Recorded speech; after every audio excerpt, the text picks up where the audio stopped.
پچھلے جمعہ المبارک کو ہم نے ایک بات انٹروڈیوس کرائی تھی کہ جب اللہ یہ فرمائے، ہمارا رب ہم سے یہ فرمائے کہ یا ایھا الذین آمنو، اے ایمان والو، تو ان سے مراد کون سے لوگ ہیں؟ وہی لوگ ہیں جن کے دلوں میں نبی کریم علیہ السلام کا پیار تھا۔ کیونکہ پچھلا جمعہ ہمارا صرف اسی موضوع پہ تھا کہ ہم نے قرآن سے آیتیں بطور دلیل پیش کی تھی کہ ایمان کا دار و مدار جو ہے، ایمان کا مدار وہ نبی کریم علیہ السلام کی ذات بابرکات ہے۔ جو نبی کریم علیہ السلام کو مانتا ہے وہی ایمان کی لذت سے آشنا ہو سکتا ہے۔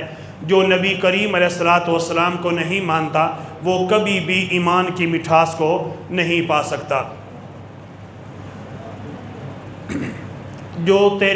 جو تیرا ہوا خلق خدا اس کی ہوئی، جو تیرے در سے پھرا اللہ اس سے پھر گیا۔ یہی ہمارا موضوع تھا۔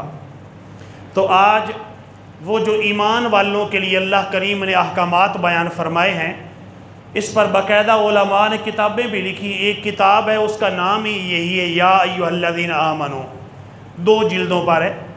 تو کتاب ہی یہ ہے کہ اے ایمان والو، اللہ تعالیٰ نے جہاں جہاں بھی ایمان والوں سے خطاب کیا ہے تو اللہ تعالیٰ نے کیا ارشاد فرمایا ہے۔ تو میں نے جو آیہ مبارکہ آپ کے سامنے پڑھی ہے، اس کے اندر اللہ کریم فرماتا ہے یا ایھا الذین آمنو اذکروا اللہ ذکرا کثیرا، اے ایمان والو اللہ کا ذکر کثرت سے کیا کرو۔ اے ایمان والو اللہ کا ذکر کثرت سے کیا کرو۔ اب جو اللہ کا ذکر ہے اس کی تو کئی قسمیں ہیں۔ اللہ کا ذکر، اس کی ایک قسم یہ بھی ہے کہ آہستہ اللہ کا ذکر کیا جائے تو یہ بھی ذکر الہی کی قسم ہے۔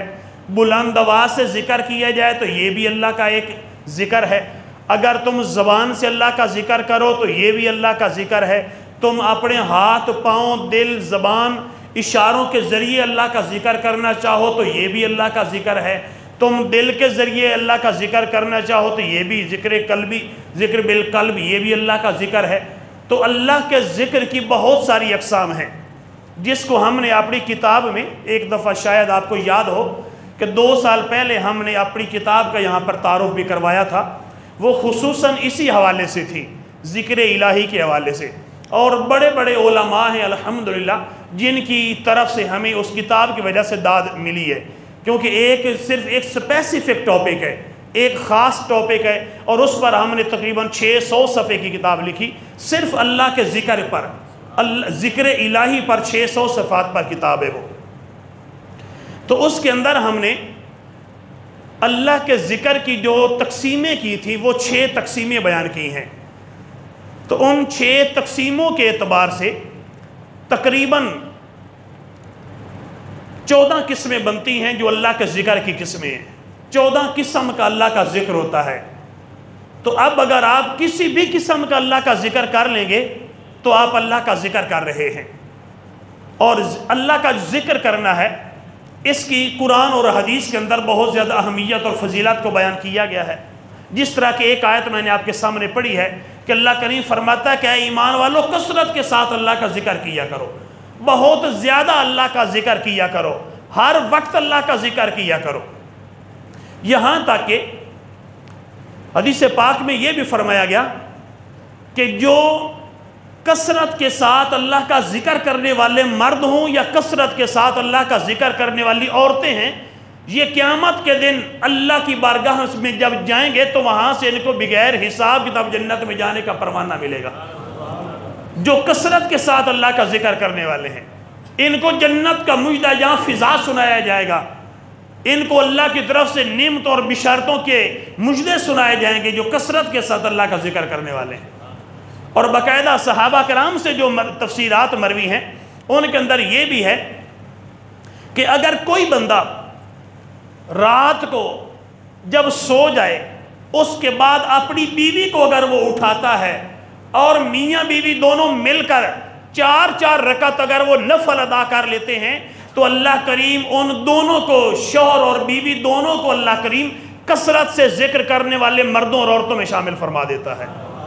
یعنی جو سو کر اٹھتا ہے، یعنی تہجد کی نماز پڑھے گا، اور تہجد کی نماز کے اعتبار سے تو نبی کریم علیہ السلام نے بڑی ہی پیاری فضیلت ارشاد فرمائی کہ جو تہجد کی نماز پڑھتا ہے اور اندھیرے کے اندر اللہ کے گھر کی طرف سفر کرتا ہے، اس کے لیے نبی کریم علیہ السلام کا فرمان، جس کو عمدۃ القاری کے اندر امام بدر الدین محمود بن احمد عینی رحمۃ اللہ تعالیٰ علیہ انہوں نے نقل کیا ہے۔ نبی کریم علیہ السلام نے فرمایا کہ بشر المشائین الی المساجد، کہ نبی کریم علیہ السلام نے فرمایا کہ جو اللہ کے گھر کی طرف آتے ہیں، ظلم اللیالی، رات، اندھیری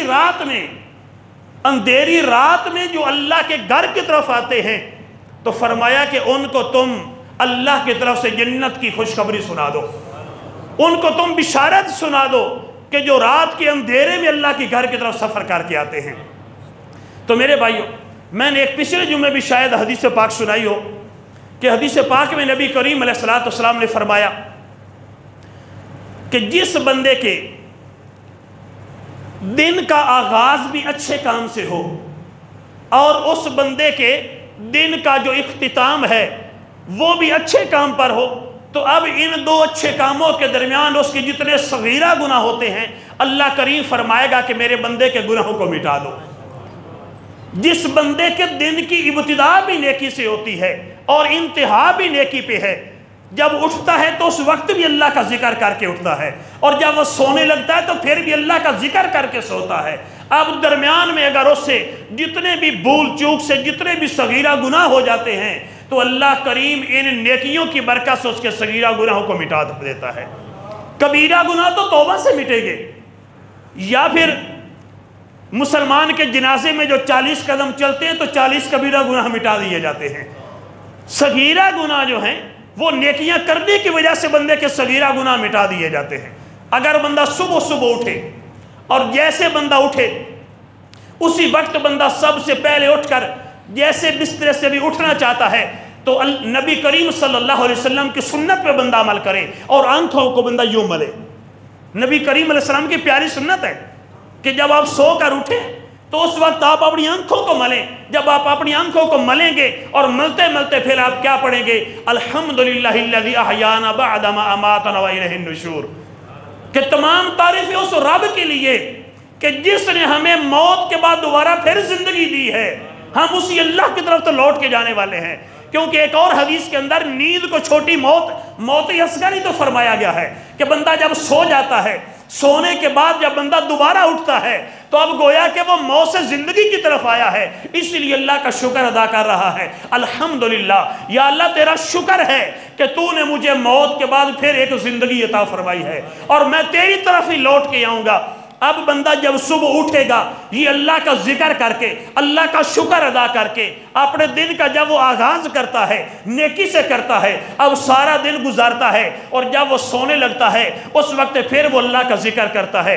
سوتے وقت وہ دعا پڑھتا ہے، اللہم بسمک اموت و احیا، یا اللہ میں مرتا ہوں تو تیرے نام پہ مرتا ہوں، اگر میں زندہ ہوتا ہوں تو تیرے نام سے ہی زندہ ہوتا ہوں۔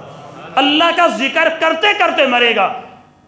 جب سو رہا ہے تو اس وقت بھی اللہ کا ذکر کر رہا ہے، جب اٹھتا ہے تو اس وقت بھی اللہ کا ذکر کرتا ہے۔ تو اس اللہ کے ذکر کرنے کی برکت سے یہ دو دعائیں پڑھنا سنت بھی ہے اور نبی کریم علیہ السلام کی تعلیمات بھی ہیں، اور اس حدیث کی روشنی میں جب سوتے وقت سونے کی دعا پڑھے گا، اٹھتے وقت اٹھنے والی دعا پڑھے گا تو سارا دن اس کے جتنے صغیرہ گناہ ہیں نبی کریم علیہ السلام کے فرمان کی بشارت کی وجہ سے اللہ کریم سارے صغیرہ گناہوں کو معاف فرما دے گا۔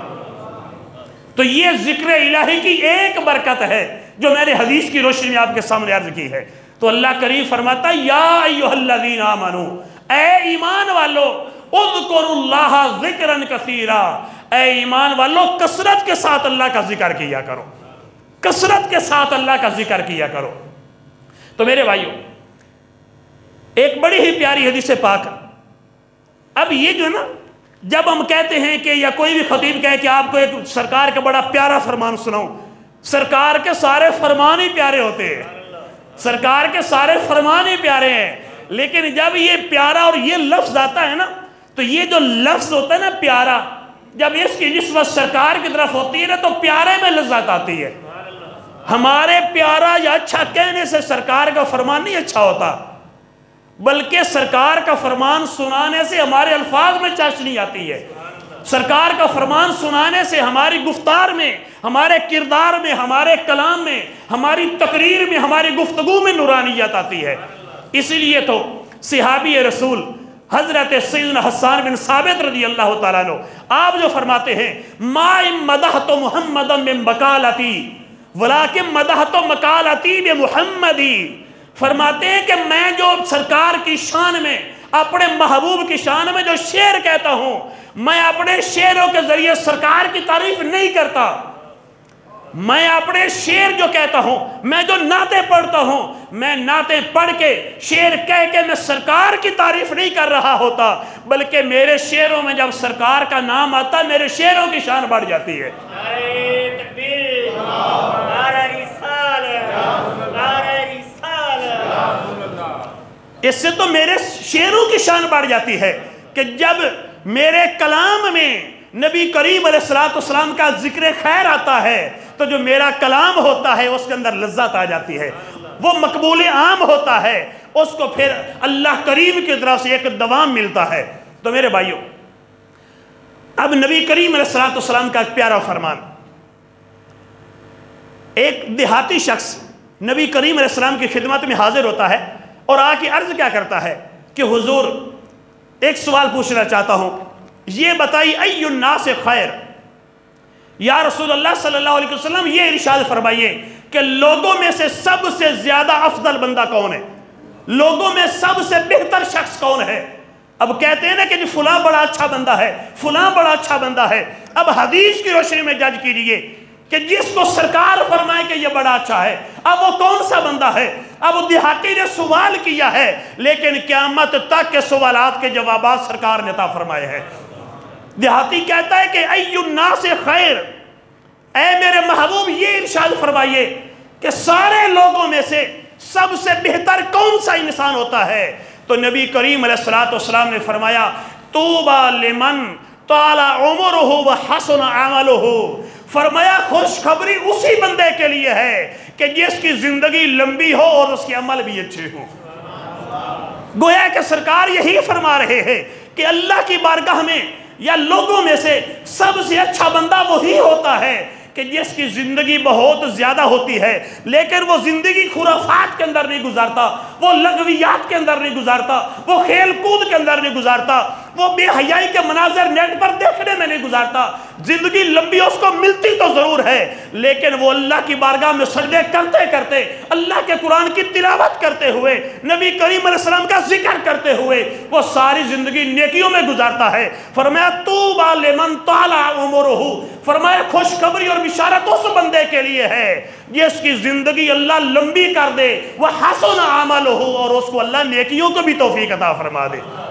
بندے کی زندگی لمبی ہو، نیکیاں بھی اچھی ہوں، نیکیاں بھی اس کی ٹھیک ہوں، وہ بندہ خوش قسمت ہے۔ اگر ایک بندے کی زندگی تو 100 سالہ ہے لیکن اس کو نماز پڑھنا نہیں آتی، اس کو قرآن پڑھنا نہیں آتا، اس کی نماز درست نہیں ہے، اس کو 6 کلمے 3 کلمے 2 کلمے نہیں آتے، اب وہ بندہ کیسے اچھا ہو سکتا ہے؟ ادھر سے ایک بچے کو دیکھیں کہ بچے کی عمر 12 سال ہو لیکن سینے میں اللہ کا قرآن محفوظ ہو تو یقیناً قطعاً لا شک فی ہے کہ یہ جو بچہ ہے جس کی عمر ابھی 12 سال ہے اس کے سینے میں اللہ کا قرآن ہے، یہ اس 100 سالہ بوڑھے سے 1000 درجے بہتر ہے جو ابھی جہالت کی وادیوں میں بھٹک رہا ہے۔ اگرچہ اس نے کلمہ تو پڑھ لیا لیکن نماز نہیں سیکھی، اللہ کے قرآن کو نہیں سیکھا، تو 100 سالہ شخص بوڑھے سے زیادہ شان جو ہے وہ اللہ کی بارگاہ میں حافظ قرآن بچے کی ہوگی۔ تو میرے بھائیوں، اسی طرح ایک حدیث پاک کے اندر آتا ہے ایک شخص نے، یہ بھی دیہاتی تھا، اب دیہاتی اس وقت، کیونکہ اگر میں آپ کے ایک اور حدیث پاک سنوں کہ اکثر دیہاتی کیوں سوال کرتے ہیں، ایک صحابی عرض کرتے ہیں، آپس میں فرماتے ہیں کہ ہماری جرأت نہیں ہوتی تھی کہ ہم سرکار سے سوال کریں، ہم شہر میں رہتے ہیں مدینہ پاک میں تو ہماری جرأت نہیں ہوتی کہ ہم سرکار سے سوال کریں، ہم کیا سوچتے، ہم اسی امید میں رہتے کہ ابھی کوئی دیہاتی آئے گا، ابھی کوئی دیہاتی آئے گا اور آ کے سرکار سے سوال کرے گا ہم اس کو کہہ دیں گے کہ یوں سوال کرو. دیہاتی سوال کرے گا نا تو اس کا سوال جیسا بھی ہونا سرکار جواب عطا فرما دیتے. اب اس کو اتنا تو ابھی مکمل طور پر دیہاتی کو آداب بارگاہ رسالت سے آگاہی نہیں ہوتی. وہ سوال جیسا بھی کرتا ہے نبی کریم علیہ السلام جواب ارشاد فرماتے. نازو انداز ہوتے ہیں. اب صحابی آتے ہیں, دیہاتی شخص ہے, صحابی رسول ہیں صحابی لیکن دیہاتی ہیں. اب نبی کریم علیہ السلام کی خدمت میں آ کے سوال کرتے ہیں کہ یا رسول اللہ صلی اللہ علیہ وسلم ان شرائع الاسلام قد کثرت علیہ. یا رسول اللہ صلی اللہ علیہ وسلم اسلام کی بڑی باتیں ہو گئیں کہ نماز بھی پڑھنا ہے, روزہ بھی رکھنا ہے, زکوٰۃ بھی دینی, حج بھی کرنی ہے, اور حقوق العباد کا بھی خیال کرنا ہے, حقوق اللہ کا بھی خیال کرنا ہے. تو کریم آقا اتنی بڑی چیزیں ہیں, اتنے زیادہ احکامات قرآن اور حدیث کے اندر آ گئے ہیں. قد کثرت علیہ, محبوب احکام بہت زیادہ ہو گئے ہیں. آپ مجھے فاخبرنی, آپ مجھے ایک چیز بتائیے, اتشبث بہ, آپ مجھے ایک حکم دے دیجئے میں اس کو مضبوطی سے تھام لوں. ایک بات مجھے ارشاد فرمائیے اور میں اس پر مضبوطی سے جم جاؤں. تو نبی کریم علیہ السلام نے کیا فرمایا؟ فرمایا کہ لا یزال لسانک رطبا من ذکر اللہ تعالی. پھر وہ بات یہ ہے کہ ہر وقت تیری زبان پہ اللہ تعالیٰ کا ذکر جاری رہنا چاہیے. لا یزال لسانک رطبا من ذکر اللہ, تیری زبان ہر وقت لگاتار اللہ کے ذکر سے جاری رہے, تر رہے. تو چل رہا ہو پھر بھی اللہ کا ذکر کرے, تو بیٹھا ہو پھر بھی اللہ کا ذکر کرے, سونے لگے پھر بھی اللہ کا ذکر کرے, اٹھنے لگے پھر بھی اللہ کا ذکر کرے, تو گھر میں ہو تو پھر بھی اللہ کا ذکر کر, تو بازار میں کاروبار میں ہو پھر بھی اللہ کا ذکر کر. گویا کہ تجھے موت اس حال میں آنی چاہیے کہ اللہ کریم کا تیری زبان پر ذکر جاری ہونا چاہیے.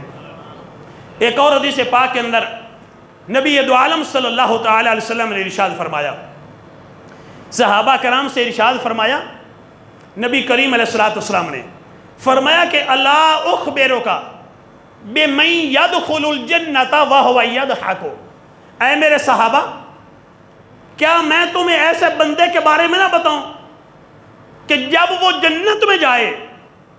الا اخبرک بمن, ایسے بندوں کے بارے میں تمہیں نہ بتاؤں یدخل الجنۃ, کہ وہ بندہ جنت میں جائے گا, وَهُوَ يَضْحَكُ, اس حال میں, یعنی جب وہ جنت میں جا رہا ہوگا, يَضْحَكُ, تو جنت میں جاتا جاتا وہ مسکرا رہا ہوگا. کیا میں تمہیں ایسے بندے کے بارے میں نہ بتاؤں کہ جو جنت میں مسکراتا داخل ہوگا؟ تو نبی کریم علیہ السلام کے صحابہ نے عرض کیا بلا یا رسول اللہ, کیوں نہیں حضور ضرور ارشاد فرمائیے. تو نبی کریم علیہ السلام نے فرمایا الذین لا تزال السنتہم رطبۃ من ذکر اللہ تعالی, یہ بندے جو جنت میں جائیں گے اور مسکراتے مسکراتے جنت میں جائیں گے. اے میرے صحابہ, یہ وہ لوگ ہیں کہ جن کی زبانوں پہ ہر وقت اللہ تعالیٰ کا ذکر جاری رہتا ہے. نعرہ تکبیر, نعرہ رسالت, جن کی زبانوں پہ ہر وقت اللہ کا ذکر جاری رہتا ہے. تو میرے بھائیوں, اللہ کا ذکر کثرت سے کرنا, اس کی بھی علیحدہ فضیلتیں, مطلقاً ذکر کرنا اس کی علیحدہ فضیلتیں ہیں. ایک حدیث پاک کے اندر حضور نبی رحمت صلی اللہ علیہ وسلم نے ارشاد فرمایا, مشکات شریف کی حدیث پاک ہے, کریم آقا علیہ السلام نے فرمایا مثل الذی یذکر ربہ والذی لا یذکر مثل الحی والمیت. نبی کریم علیہ السلام نے فرمایا کہ وہ بندہ جو اللہ کا ذکر کرتا ہے اور وہ بندہ جو اللہ کا ذکر نہیں کرتا, ان دونوں کی مثال کیسی ہے؟ مثل الحی والمیت, فرمایا کہ ان دونوں کی مثال زندہ اور مردہ والی ہے. وہ بندہ جو اللہ کا ذکر کرتا ہے اس کی مثال زندہ جیسی ہے, اور وہ بندہ جو اللہ کا ذکر نہیں کرتا وہ اس کی مثال مردے کی طرح ہے. جس طرح کہ اس کی شرح کے اندر مفتی احمد یارخان نعیمی علیہ الرحمہ نے بڑی پیاری بات فرمائی. آپ فرماتے ہیں کہ یہ جو سرکار علیہ السلام نے, پیارے کریم آقا علیہ السلام نے فرمایا کہ جو اللہ کا ذکر کرنے والا ہے وہ زندہ کی طرح ہے, اور جو اللہ کا ذکر نہیں کرتا نا وہ مردہ کی طرح ہے. تو فرماتے اس لیے کہ جیسے زندہ بندہ اس کا جسم, اس کی جسم تر و تازہ اور روح کی وجہ سے تر و تازہ رہتا ہے، اس کا جسم تر و تازہ رہتا ہے روح کی وجہ سے۔ اگر روح نہ ہو تو بندے کا جسم تر و تازہ نہیں ہوتا۔ تو یوں ہی جس بندے کا وظیفہ طریقہ اللہ کا ذکر بن جائے، اس اللہ کا ذکر کرنے کی وجہ سے بندے کے جسم اور روح کو تر و تازگی ملتی ہے۔ اور جو اللہ کا ذکر نہیں کرتا وہ مردے کی طرح ہے، کہ جس طرح مردے کے اندر روح نہیں ہوتی اور اس کا جسم بھی بیکار ہوتا ہے، اس میں کوئی تر و تازگی نہیں ہوتی، تو جو اللہ کا ذکر نہیں کرتا اس بندے کے جسم اور وجود میں کوئی تر و تازگی نہیں ہوتی۔ اور فرماتے ہیں دوسری وجہ یہ ہے کہ جس طرح زندہ بندے کو کھلائیں پلائیں تو فائدہ ہوتا ہے، مردے کو کھلائیں تو کوئی فائدہ نہیں ہوتا۔ لاش پڑی ہو، آپ جتنا بھی اس کے منہ میں ٹھونستے جائیں اس کو کوئی فائدہ نہیں، اس کے بدن کا جزو نہیں بنے گا، بلڈ کریٹ نہیں ہوگا، جتنی بھی آپ غذا، اگرچہ اب مرنے والا ہے تو اس کا ڈائجسٹو سسٹم ہی تبدیل ہو جاتا ہے، بدل گیا، تباہ ہو گیا، اب نظام انہضامی نہیں ہے۔ تو فرمایا کہ ایسے ہی زندہ بندے کو جیسے کھلائیں تو فائدہ ہوتا ہے، ایسے ہی ذکر کریں تو ذکر سے فائدہ ہوتا ہے۔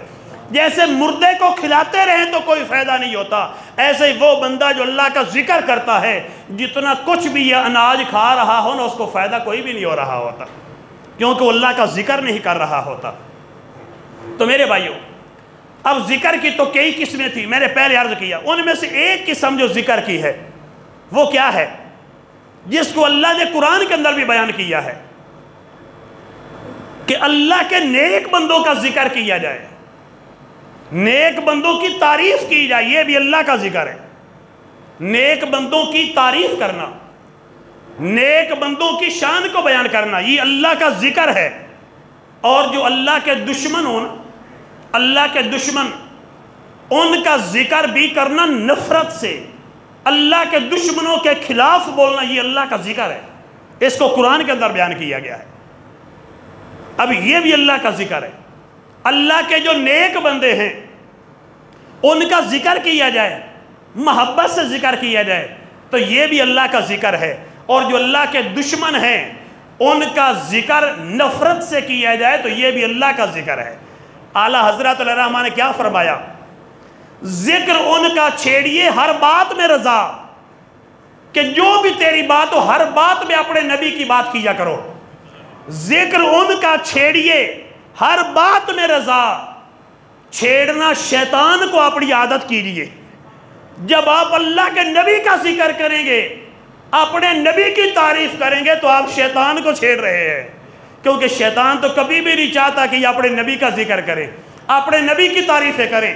کوئی شیطان کبھی بھی نہیں چاہتا کہ نبی کی تعریف کی جائے، شیطان کبھی بھی نہیں چاہتا کہ کسی جگہ نبی کی نعت پڑھی جائے، شیطان کبھی بھی نہیں چاہتا کہ کسی جگہ سرکار کی عظمت و شان کا جلسہ کیا جائے، لیکن ہم کریں گے اس لیے کہ اللہ کا فرمان ہے، اللہ کے نبی کا فرمان ہے، قرآن میں بھی حکم ہے، حدیث میں بھی حکم ہے۔ اب کیسے اللہ کے نیک بندوں کا ذکر کرنا، اب اصحاب کہف کا ذکر نہیں ہے قرآن کے اندر، کتنا اللہ کریم نے محبت سے ذکر کیا ہے، اپنے سارے نبیوں کا ذکر اللہ نے کیا ہے، نبیوں کا ذکر کیا نا قرآن کے اندر تو محبت سے ذکر کیا گیا، ولیوں کا ذکر کیا گیا، الا ان اولیاء اللہ لا خوف علیہم ولا هم يحزنون، اللہ کے ولیوں کا ذکر ہے، محبت سے ذکر ہے۔ تو ولیوں کا ذکر کریں گے تو قرآن کا حکم ہے، نبیوں کی شان بیان کریں گے قرآن کا حکم ہے۔ تو اب اگر کوئی نبی کی شان بیان کرے، ولی کی شان بیان کرے، غوث یا کتب کی شان بیان کرے، گویا کہ وہ انڈائریکٹ اللہ ہی کا ذکر کر رہا ہوتا ہے، اللہ ہی کا ذکر کرتا ہے۔ اور جو اللہ کے دشمن ہیں ان کا نفرت سے ذکر کرنا، یہ بھی اللہ کا ذکر ہے۔ اللہ نے کیا فرمایا، قُلْ يَا أَيُّهَا الْكَافِرُونَ، فرمایا کہ اے محبوب آپ فرما دیجئے کہ اے کافروں کو بلایا، اب محبت سے تو نہیں بلایا، نفرت سے۔ ادھر سے اللہ کیا فرماتا ہے، یا ایھا الذین آمنوا لا تتخذوا عدوی وعدوکم اولیاء، اے ایمان والو میرے دشمنوں کو اور اپنے دشمنوں کو بھی کبھی دوست نہ بنا لو۔ جو تمہارے دشمن ہوتے ہیں ان کو کبھی دوست نہ بناؤ، جو میرے دشمن ہیں ان کو بھی کبھی دوست نہ بناؤ۔ اللہ کا قرآن میں فیصلہ ہے۔ اب اللہ کے دشمن ہیں کون سے؟ اب یہ بھی ایک سوال ہے نا کہ اللہ کے دشمن ہیں کون سے کہ جن سے ہم نے دشمنی کرنی ہے، پیار نہیں کرنا، وہ کون سے ہیں؟ تو اللہ کے دشمن سمجھانے کے لیے حضرت علی رضی اللہ تعالیٰ عنہ کا فرمان سناتا ہوں۔ حضرت علی رضی اللہ تعالیٰ عنہ فرماتے ہیں، اس فرمان کو میرے امام احمد رضا خان نے نقل فرمایا۔ آپ فرماتے ہیں کہ حضرت شیر خدا علی المرتضی تاجدار حالات رضی اللہ تعالیٰ عنہ آپ ارشاد فرماتے ہیں کہ اعداؤ کا ثلاثہ، کہ اے بندے تیرے 3 دشمن ہوتے ہیں۔ تیرے دشمن کتنے ہیں؟ 3۔ بندے کے 3 دشمن ہیں۔ فرمایا کون کون سے؟ حضرت علی فرماتے ہیں، فرمایا عدو کا، ایک تو وہ ہے جو ڈائریکٹ تیرا دشمن ہے، پہلی قسم دشمن کی جو ڈائریکٹ تیرا دشمن ہے، ایک تو یہ ہے تیرا دشمن۔ اور دوسرا کون سا ہے؟ عدو صدیقے کا، تیرے یار کا جو دشمن ہے، عدو صدیقے کا، میرے بیلی کا جو دشمن ہوگا میرا بھی تو دشمن ہوگا نا، کیونکہ بیلی جو ہے تو جو بیلی کا دشمن ہوگا وہ میرا بھی دشمن ہوگا۔ تو حضرت شیر خدا فرماتے ہیں کہ عدو صدیقے کا، تیرے یار کا جو دشمن ہوگا وہ بھی تیرا دشمن ہے۔ اور تیسری قسم کون سی ہے؟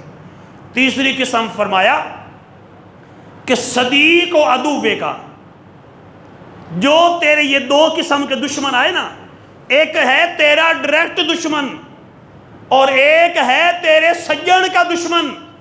یہ جو دونوں دشمن ہیں نا، ان دونوں دشمنوں سے جو پیار کرے گا نا وہ بھی تیرا دشمن ہے۔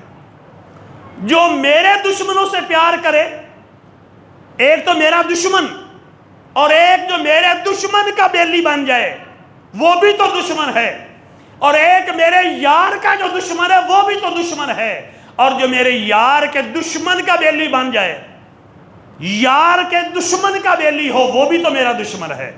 تو یہ حضرت علی رضی اللہ تعالیٰ عنہ کا یہ فرمان نقل کر کے امام احمد رضا خان فرماتے ہیں کہ یوں ہی بندے کے بھی یہ 3 دشمن ہیں، تو یوں ہی اللہ کے بھی 3 دشمن ہیں۔ اللہ کے بھی 3 دشمن ہیں، ایک تو وہ جو ڈائریکٹ اللہ کے دشمن ہوتے ہیں، ایک وہ جو اللہ کے دشمن ہیں، جو ڈائریکٹ جن کی دشمنی اللہ سے ہے۔ کون؟ یہودی، عیسائی، مجوسی، مشرک، آتش پرست، بدھسٹ، یہ سارے اللہ کے دشمن ہیں۔ یا ایھا الذین آمنوا لا تتخذوا اليہود والنصارى اولیاء، یہودی عیسائی اللہ کا دشمن ہے۔ تو اللہ نے قرآن میں فرمایا کہ اے ایمان والو، جو ایمان لے آئے ہو نا، نہ یہودیوں کو بیلی بنانا ہے، نہ عیسائیوں کو بیلی بنانا ہے، نہ یہودیوں سے دوستی کرنی ہے، نہ عیسائیوں سے دوستی کرنی ہے، دوستی نہیں ان سے کرنی۔ اب ان دشمنوں کا حال تو اللہ کریم نے بیان فرما دیا۔ اور دوسری قسم کون سی تھی؟ دوسری قسم تھی جو اللہ کے امام اعظم امام اہل سنت فرماتے ہیں کہ جو اللہ کے دوستوں کا دشمن ہو، اللہ کے دوستوں کا دشمن ہو۔ اللہ کے دوست کون کون سے ہیں؟ اللہ نے قرآن میں فرمایا کہ وہ نبی ہیں، وہ صدیق ہیں، وہ شہید ہیں، اللہ کے نیک بندے جو ہیں یہ سارے اللہ کے دوست ہیں، یہ اللہ کے دوست ہیں۔ اب جو ان کا دشمن ہو جائے، جو اللہ کے نبیوں کا دشمن ہو وہ بھی اللہ کا دشمن، جو اللہ کے ولیوں کا دشمن ہو وہ بھی اللہ کا دشمن، جو غوث قطبوں کا دشمن ہو وہ بھی اللہ کا دشمن ہے۔ اب یہ 2 قسم کے دشمن ہو گئے۔ تیسری قسم بھی سننا چاہیں گے آپ؟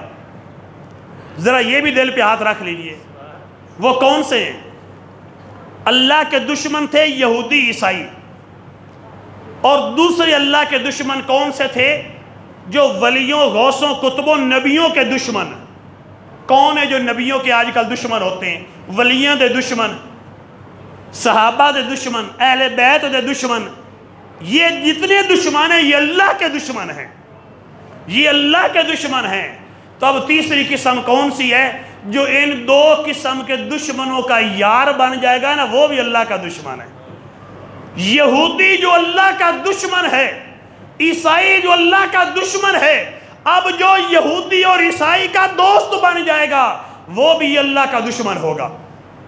جو نبیوں ولیوں کے دشمن فرقے ہیں، چاہے وہابیہ ہوں دیوبندیہ ہوں، چاہے روافض ہوں یا خوارج ہوں، جو اللہ کے نیک بندوں کے دشمن ہیں وہ تو اللہ کے دشمن ہیں ہی ہیں، لیکن جو ان کا یار بن جائے گا نا وہ بھی اللہ کا دشمن ہے۔ جو ان کا یار بنے گا وہ بھی اللہ کا دشمن ہے۔ جو اللہ کے دشمنوں کا دوست بن جائے نا وہ اللہ کا دشمن ہوتا ہے۔ اور اللہ کے لیے محبت کرنا، اللہ کے لیے دشمنی کرنا یہ بڑا ضروری ہے۔ ایک بندہ کہتا نہیں جی نماز پڑھتے رہو، بس جی نماز پڑھیں، یار یہ فرقہ واریت ہے اس کو چھوڑیں۔ اور میں بھائی اللہ کے قرآن پہ ہاتھ رکھ کے کہتا ہوں کہ جب تک عقیدہ درست نہیں ہوگا نہ نماز تمہیں فائدہ دے گی نہ روزہ تمہیں فائدہ دے گا۔ عقیدے کے بغیر کوئی عمل تمہیں کام نہیں دے گا، عقیدہ جب تک درست نہیں ہے۔ تفسیر در منصور کے اندر امام جلال الدین سیوطی علیہ رحمہ نے سورہ مجادلہ کی آیت نمبر 19 کے تحت ایک روایت نقل کی ہے۔ روایت کیا ہے ذرا غور سے سنیے۔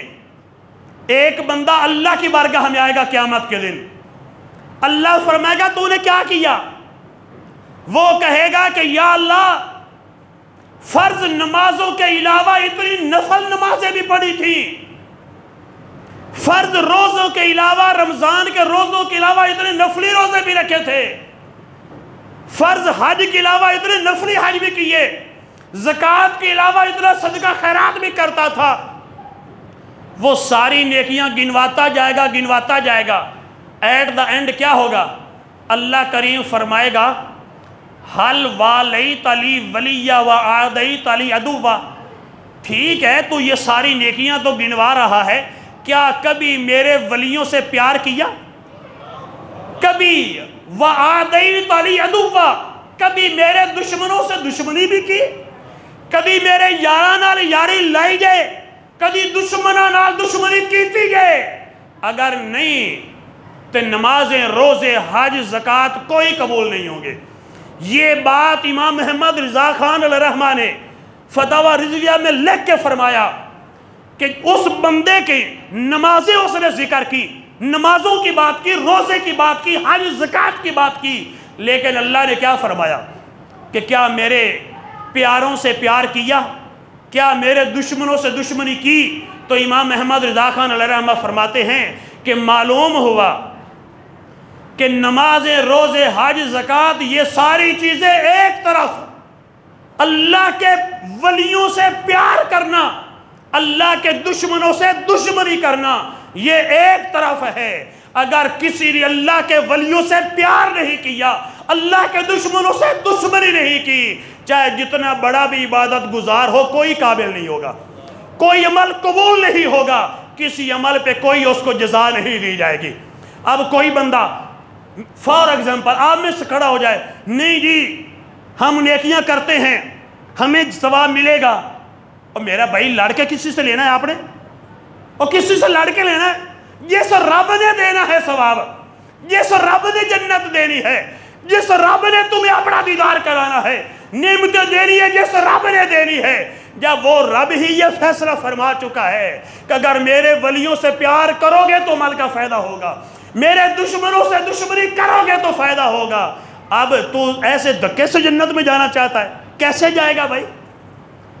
حدیث پاک میں ہے نبی کریم علیہ السلام نے فرمایا افضل الاعمال الحب فی اللہ والبغض فی اللہ، حدیث پاک سرکار کی فرمایا کہ سارے اعمال میں سے جتنے بھی تم نیکیاں کرتے ہو، جتنے بھی تم عمل کرتے ہو، سارے اعمال ساری نیکیوں میں سے سب سے بڑی نیکی کیا ہے؟ الحب فی اللہ، اگر کسی سے پیار کیا جائے تو اللہ کے لیے پیار کیا جائے، والبغض للہ، کسی سے دشمنی رکھی جائے تو اللہ کے لیے دشمنی رکھی جائے۔ اپنے دشمنوں سے تو دشمنی کرتے ہو، اپنے دشمنوں سے تو دشمنی کرتے ہو، کیا اللہ کے دشمنوں سے دشمنی نہیں کرنی؟ بھئی یہ میرا دشمن ہے، یہ میرے گھر میں نہیں آئے گا، میں اس کے گھر میں نہیں جاؤں گا، یہ مجھے شادی پہ بلائے گا میں نہیں جاؤں گا، میرے گھر میں خوشی ہوگی میں نہیں بلاؤں گا کیونکہ میرا دشمن ہے۔ اپنے دشمنوں سے دشمنی کرنا بڑا آتا ہے، اللہ کے دشمنوں سے کون دشمنی کرے گا؟ وہ کون کریں گے؟ یا ایھا الذین آمنوا لا تتخذوا عدوی وعدوکم اولیاء، اللہ کے دشمنوں سے جو دشمنی کرے گا وہ ایمان والا کرے گا، اللہ کے ولیوں سے جو پیار کرے گا وہ ایمان والا کرے گا۔ یہ ایمان والے کا، ایمان کا کرائیٹیریا، معیار یہ ہے کہ وہ اللہ کے ولیوں سے پیار بھی کرتا ہے اور اللہ کے دشمنوں سے دشمنی بھی کرتا ہے۔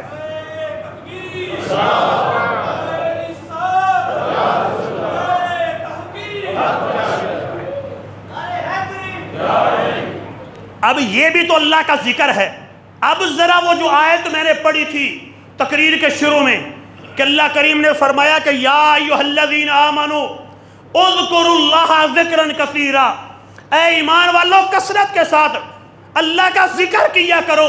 مطلب کیا ہے؟ ذکر کی قسمیں تو یہ بھی تھی، تو کثرت کے ساتھ اللہ کا ذکر کیا کرو۔ نمازیں پڑھو تو کثرت سے پڑھا کرو، روزے رکھو تو کثرت سے رکھا کرو، اگر اللہ کی راہ میں خیرات کرو تو کثرت سے کیا کرو، اگر اللہ کے پیاروں سے محبت کیا کرو تو ٹکا کے کیا کرو، اگر اللہ کے دشمنوں سے دشمنی کیا کرو تو وہ بھی دل کھول کے دشمنی کیا کرو۔ نعرہ تکبیر، نعرہ تکبیر، نعرہ رسالت، نعرہ رسالت۔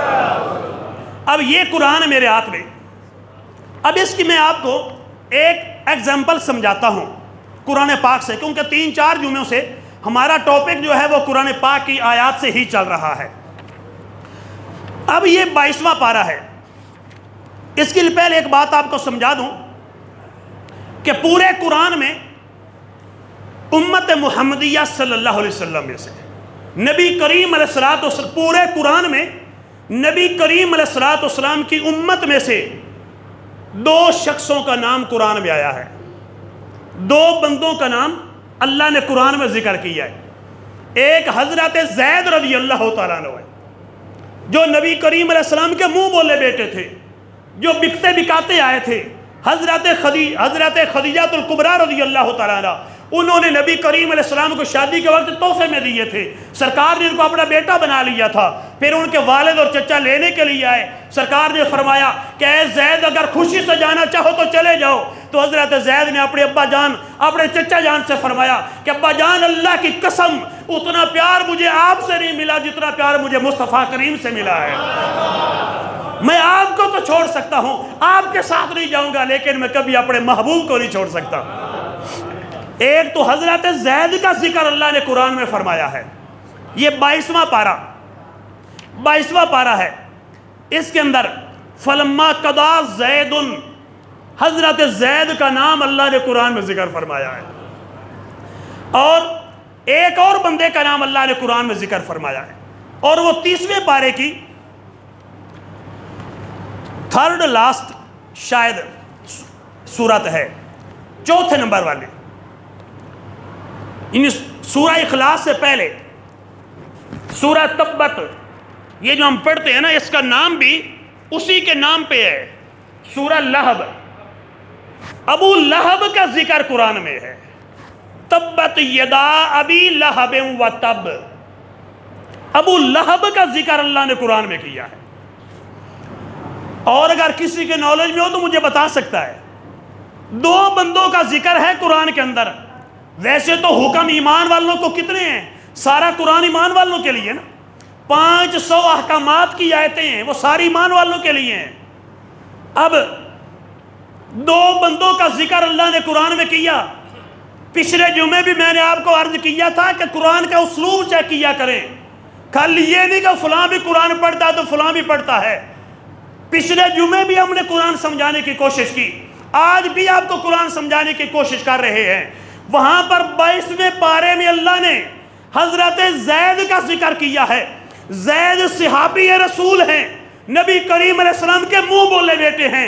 وہاں اللہ نے ان کی تعریف کی ہے، وہاں ان کی تعریف بیان کی گئی۔ حضرت زید کون تھے؟ کیا قریشی تھے؟ نہیں، قریشی تو کیا مکے میں پیدا ہی نہیں ہوئے، مدینے میں پیدا ہی نہیں ہوئے، وہ عرب کے تھے ہی نہیں، قریشی اور نسل نہیں تھے۔ سرکار کا خون نہیں ہے، نبی کریم علیہ السلام کا خون، حضرت زید سرکار کا خون نہیں تھا، سرکار کے خاندان میں سے بھی حضرت زید نہیں تھے۔ سرکار علیہ السلام کی پیچھے پشت میں کوئی تعلق نہیں تھا ان کا، لیکن سرکار نے ان کو منہ بولا بیٹا بنایا، صحابی بنے، قرآن نے ان کا نام ذکر کیا، اللہ نے نام ذکر کیا، اللہ نے ان کی تعریف بھی بیان کی، لیکن خون رسول نہیں ہے، رسول کریم علیہ السلام کا خون نہیں تھے، لیکن ان کی اللہ نے تعریف بیان کی ہے۔ اور یہ جو دوسری میں نے آیت دوسرے جس بندے کا ذکر کیا، ابو لہب، یہ کون تھا؟ نبی کریم علیہ السلام کا خون ہے، سرکار کا سکا چاچا ہے۔ ہم کہتے ہیں نا ابو جال بھی، ابو جال چاچا نہیں سی، یہ ذہن میں رکھی، ابو جال سرکار کا کوئی چاچا نہیں تھا، ابو لہب سرکار کا چچا ہے اور سکا حقیقی چچا ہے۔ اب سرکار کا حقیقی چچا ہے ابا جان جو نبی کریم علیہ السلام کے والد محترم ہیں، ان کے بڑے بھائی تھے چچا جان، جن کو بابا یا تایا ہم کہتے ہیں، چچا جان ہیں، نبی کا خون ہے، لیکن قرآن نے ان کا نام تو ذکر کیا، تعریف نہیں کی، تعریف نہیں کی۔ کیا فرمایا اللہ کریم نے؟ تبت یدا ابی لہب و تب، اے ابو لہب تیرے دونوں ہاتھ ٹوٹ جان، و تب، اور دونوں ہاتھ ٹوٹ بھی گئے۔ تبت یدا ابی لہب، ابو لہب کے دونوں ہاتھ ٹوٹ جائیں، و تب، اور دونوں ہاتھ ٹوٹ بھی گئے۔ ابو لہب تیرے دونوں ہاتھ ہی ٹوٹ جانا۔ سرکار علیہ السلام فرماتے اللہ ایک ہے۔ ابو لہب کیا کہتا ہے کہ اے محمد صلی اللہ علیہ وسلم، چچا ہو کے، اے محمد صلی اللہ علیہ وسلم، نعوذ باللہ آپ کی وہ انگلی ٹوٹ جائے جس سے آپ یہ فرماتے ہیں کہ اللہ ایک ہے۔ اب نبی کے مقابلے میں آیا نا، خون تھا، اللہ نے فرمایا کہ میرے محبوب کی ایک انگلی کی تو بات کرتا ہے۔ سرکار نے تو جواب نہیں دیا۔ آپ پورے قرآن سے ساری حدیثوں میں سے کوئی حدیث دکھا دیں کہ سرکار نے فرمایا ہو کہ اے چچا تو میری ایک انگلی کے خلاف بولتا ہے، میں تیرے دونوں ہاتھ توڑ دوں گا، نہیں۔ بات سرکار کے خلاف کی ہے، محبوب خاموش رہے ہیں، اللہ نے جواب دیا ہے، اللہ نے جواب دیا۔ اللہ نے فرمایا میرے محبوب کی ایک انگلی کی بات کرتا ہے، اے ابو لہب تیرے دونوں ہاتھ ہی ٹوٹ جان۔ یہ نبی کا خون، اس کا بھی اللہ نے قرآن میں ذکر کیا۔ ادھر سے حضرت زید کا بھی، جو نبی کا خون نہیں، جو نبی کا خون نہیں ہے، نبی سے پیار کیا ہے، نبی سے وفا کی ہے، اللہ نے محبت سے ذکر بھی کیا ہے، اللہ نے تعریف بھی کی ہے، لیکن جو نبی کا خون تھا، نبی کے مقابلے میں آتا ہے، اللہ نے نفرت سے ذکر کیا ہے، اللہ نے اس کا رد کرتے ہوئے اس کے ہاتھوں کو توڑنے کا حکم دیا ہے، نفرت سے خون والے کا ذکر کیا ہے، اور جو خون والا نہیں اس کا محبت سے ذکر کیا ہے۔ تو اللہ نے کیا چیز ہمیں بتائی؟ ایک ہی چیز بتائی کہ اسلام میں رشتہ داری جو ہے، اسلام میں رشتہ داری وہ خون سے نہیں بنتی۔ اسلام میں حضرت سلمان فارسی، فارس کے رہنے والے ہیں، فارسی بولنے والے ہیں، جب سرکار کی خدمت میں آتے ہیں، سرکار فرماتے ہیں سلمان و من اہل البیت، سلمان آج سے میرے اہل بیت کا ایک فرد ہے، سلمان میرے گھر میں شامل ہے، اپنے گھر کا فرد بنایا ہے۔ اور جو حقیقی خون تھا اس کو اللہ تعالیٰ نے پھٹکار اس پہ ڈالی ہے، نفرت سے ذکر کیا ہے۔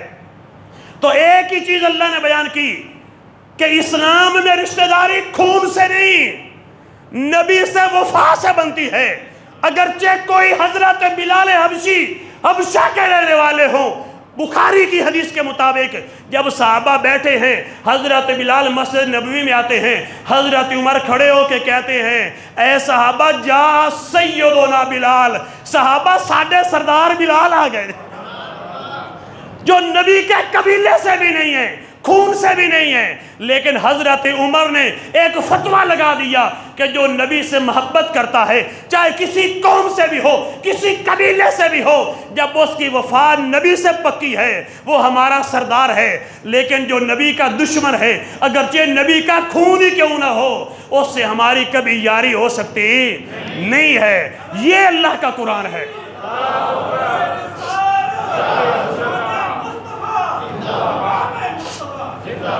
اب اس طرح بھی قرآن کو سمجھا کہ سمجھیں کہ جن بندوں کا اللہ تعارف قرآن میں کرواتا ہے تو کیسے کیسے کرواتا ہے. تو اسلام نے ایک ہی چیز واضح کی کہ اگر تم چاہتے ہو کہ اسلام میں تمہاری ویلیو ہو، اپنی ذات بات کو نہ دیکھو. یہ جو ذاتیں ہیں نا، یہ اللہ نے لِتَعَارَفُوا جَعَلْنَاكُمْ شُعُوبًا وَقَبَائِلَ لِتَعَارَفُوا، یہ صرف جانچ پہچان کے لیے ہے. ان اکرمکم عند اللہ اتقاکم، اللہ کو پیارا وہی ہے جو متقی پرہیزگار ہے. اونچی ذات والا ہو، اللہ کو پیارا ہو، یہ کبھی بھی نہیں ہو سکتا. اگر بڑی ذات والا ہو، اچھے عمل ہو تو پھر تو ویل اینڈ گڈ، بہت اچھی بات ہے. لیکن کسی کی ذات جیسی بھی ہو، اگر وہ متقی پرہیزگار ہے تو وہ اللہ کے نبی کا بھی پیارا ہے، اللہ کا بھی پیارا ہے. اللہ کے دین میں، اللہ کی نظر میں، اللہ کے نبی کی بارگاہ میں اگر تم مقام چاہتے ہو، اللہ کے نبی کی بارگاہ میں ویلیو چاہتے ہو، قیامت کے دن اللہ کی رحمتیں تم پہ برسیں، اگر تم یہ چاہتے ہو عرش الہی کا سایہ تمہیں ملے، تو ایک چیز کا خیال رکھنا پڑے گا کہ نبی سے بھی ہماری وفاداری رہے، نبی کے صحابہ سے بھی پیار رہے، اور نبی کے اہل بیت اطہار کے بھی ہم غلام بن کے رہے. انشاءاللہ دنیا میں بھی بیڑا پار ہے، آخرت میں بھی انشاءاللہ ہمارا بیڑا پار ہے. وما علینا الا البلاغ.